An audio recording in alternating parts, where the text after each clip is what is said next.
নজর রাখবো পরবর্তী সংবাদে। বকেয়া স্কলারশিপ মিটিয়ে দেওয়ার দাবি, আর এই দাবিকে সামনে রেখে জনজাতি ছাত্র বা পড়ুয়াদের কার্যত দপ্তর ঘেরাও। এবার জনজাতি কল্যাণ দপ্তরের দ্বারস্থ উপজাতি ছাত্রছাত্রীরা। বকেয়া স্কলারশিপ রয়েছে দীর্ঘদিন ধরে এবং সেই স্কলারশিপ মিটিয়ে দিতে হবে। গত নভেম্বর মাসের 1 তারিখ যখন দপ্তরে যায়, তারা যোগাযোগ করে, তখন দপ্তরের থেকে বলা হয়েছিল যে ফিজিক্যালি ইন্সপেকশন করার পর যদি এরা জেনুইন স্টুডেন্ট হয় তাহলে 1 সপ্তাহের মধ্যে বকেয়া স্কলারশিপ মিটিয়ে দেওয়া হবে। কিন্তু সেই দাবি মোতাবেক এখনো পর্যন্ত পূরণ হয়নি, স্কলারশিপ পাননি ছাত্রছাত্রীরা, যার কারণে আজকে পুনরায় দপ্তর ঘেরাও। অভিযোগ চূড়ান্ত ছাত্রছাত্রীদের। ঠিক কি অভিযোগ উঠে এসেছে স্কলারশিপ প্রদানকে কেন্দ্র করে, শুনুন।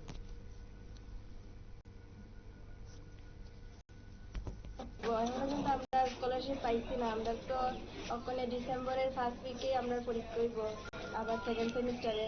আমরা তো কলেজ থেকে প্রেশার করতেছে টাকা দেবার দিকে, আমরা কোথায় টাকা দিব? আমরা যদি টাকা না পাই আমরা তো আমরা ওইখানে নোটিফিকেশনে দিয়ে দিচ্ছি কলেজের থেকে আমরা নিতে আপনারা দেখতে পারবেন।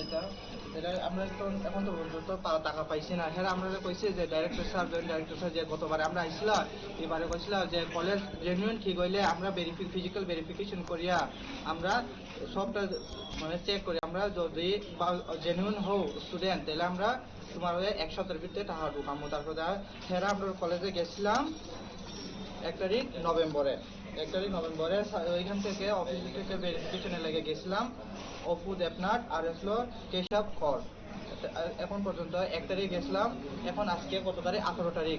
তারা কইছে 1 সপ্তাহের ভিতরে হইব। 1 সপ্তাহ তো অনেক হয়ে গেছে, এখন 3 সপ্তাহ হইব। এখন পর্যন্ত কিছু টাকার ব্যবস্থা হয়েছে না স্কলার।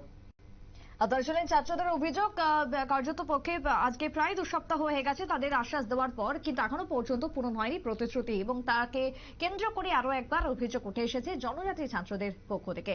ছোট্ট বিরতির পর ফিরে আসছি, সঙ্গে থাকুন।